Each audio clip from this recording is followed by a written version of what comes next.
So, like in exactly what you're saying, I totally get where you're coming from, because sometimes you feel like it's unfortunate that this person is so dumb that they don't see how dope you are.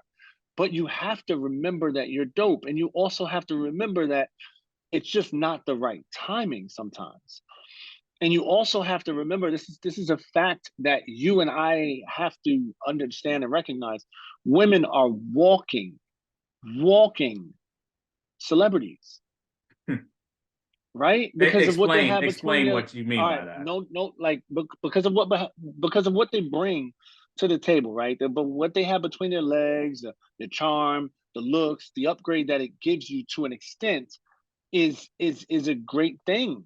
So every woman, not every single, but most women have that up against us. So if this woman is halfway decent looking, decent enough to looking to talk to, then she has something that's the upper hand in that situation. Your job is to recognize that you have enough and more than her in that situation. And you say, you should be talking to me. It's just like when you're in on a job interview and you're saying, yeah, my first job interview, real talk. I told this, it was a black guy who wanted to hire me, but I kept saying, I'm good with people. Uh, People like me, and I think that the job would be nice. Uh, yeah, so that was me. Hmm. You have to exude some type of actual confidence, because the dude was like, damn, if I hire this dude, he's gonna cry the first moment somebody tells him, what are you doing? Like, so you have to remember that, like, we all start from one. You know what I'm saying? We all start from one. So you have to put your nose in the sand and say, listen, I'm gonna humble myself. When it comes to women, I am on a level 2 or 3, and I want to work my way up to 6. So from this point on, I'm gonna start saying good morning to women. I'm gonna start saying good morning to the lady that giving me coffee. I'm gonna start saying good morning to this lady, even if they're pretty or ugly, because guess what? I'm working on it. Secretly, I'm working on getting my charm up. Secretly, I'm working on making people smile. Secretly, I'm working on myself in order to build and bring more to the table for women and for myself. Check this out. Even But approaching check it someone out. face to face comes off Yes. as creepy. Yeah, it's true. I have the same problem, but you have to realize though, this is an experience you have to go through.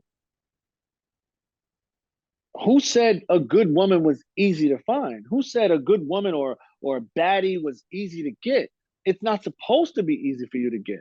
Your ideal job is not easy for you to get. You know what I'm saying? More money is not easy for you to get. These are things that you have to focus on and give the attention they deserve, or else you won't get them ever. Hmm. Like for instance, the dude I was talking about, and he said he's red pill or whatever is alpha male strategies. He said, listen, guys, I don't get every woman I talk to. If I talk to 20 women, I'll probably get one or two. And that's that. But I'm fine with it.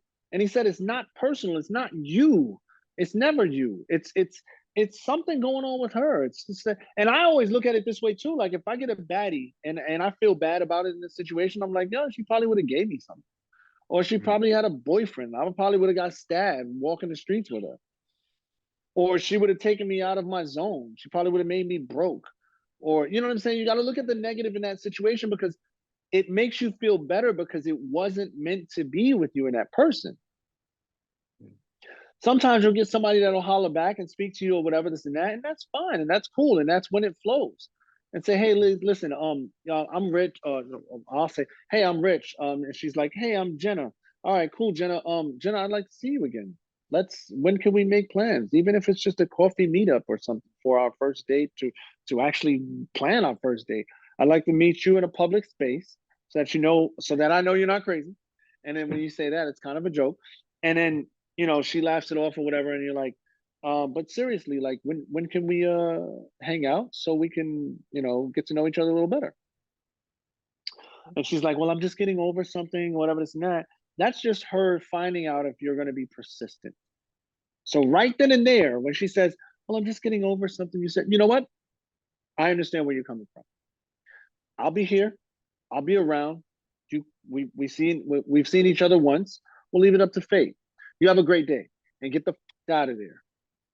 Because what you don't want to do is you don't want to say, come on, it's me and you. Come on, you know you want this, and pull it out and put it on the table. You don't want to do that. So the opposite is just eject from that situation. Once you eject from it, now you've basically told her, well, I'm here and, I'm a good dude, but you're about to lose this. So now she's thinking about that. Like, hey, this dude did approach me and he was a pretty decent dude and I've seen him before and blah, blah, blah, blah, blah. Boom.